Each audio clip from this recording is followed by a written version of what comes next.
20 days guys. Okay? 1.5. 20 days. Okay? At dahil malamig ang panahon ngayon, no? Isa sa mga natutunan ko, guys, no? Yung wag po natin silang aalisan sa gabi, yung ilaw na mainit. Ayan. Yung yellow, no? 60 watts. Okay?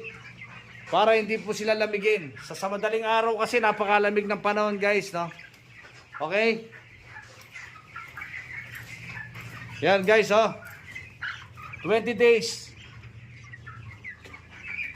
Okay? Para maiwasan po natin ang pagkamatay at pagkabasot ng ating mga manok. Huwag po natin silang alisan ng ilaw sa gabi. Okay? Yung mainit. Isa yan sa aking mga natutunan, guys.